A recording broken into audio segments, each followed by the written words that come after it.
So what is a borrowed chord and what can a borrowed chord get us? Let's talk about it. So borrowed chord is basically just a chord that is borrowed from a parallel key or mode.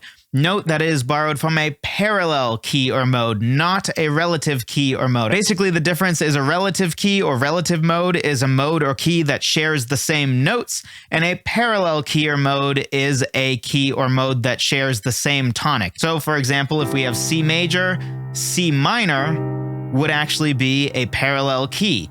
Or C Phrygian or C Dorian would be parallel modes because they're all based around the tonic of C. So overall, a borrowed chord is a chord that we are utilizing in, say, something like C major that actually comes from C Lydian or C minor or C Dorian. So just as a quick example, in the context of every major key, our 1 chord is major, 2 and 3 are minor, 4 and 5 are major, and then 6 is minor, and then 7th is diminished. So we could have, say, a borrowed chord for our 2 chord, where instead of the naturally occurring minor 2, we actually have a major 2 instead. Now this is borrowed because technically we have a major 2 chord that is naturally occurring in C Lydian rather than C major, because C Lydian is basically just C major with a sharp 4.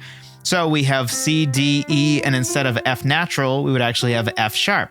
So if we build a chord in the 2nd scale degree of C Lydian, we actually get a major 2 chord. So if you want to have a song that's overall in C major, but you want to add a little bit of a C Lydian flair, you could just add a major 2 chord instead of the naturally occurring diatonic minor 2 chord to your song. And that would give just that little bit of flair of like, oh, that sort of sounds a little Lydian-like, but it wouldn't go all the way into actually being in Lydian. Overall, I think a helpful way to look at borrowed chords is if you're in a situation where you don't really want chocolate ice cream with chocolate chips and chocolate brownies and hot fudge, but instead you want maybe black raspberry ice cream and you want some maybe pretzel pieces and some white chocolate chips, but you also want a little bit of dark chocolate or maybe some hot fudge. You just want some chocolate in there. You just want some hint of dark chocolate, but you don't actually want to commit to just all of your ice cream substance being chocolate on chocolate on chocolate. In the same way, you might not want your song to be just in C Lydian or G Lydian or whatever,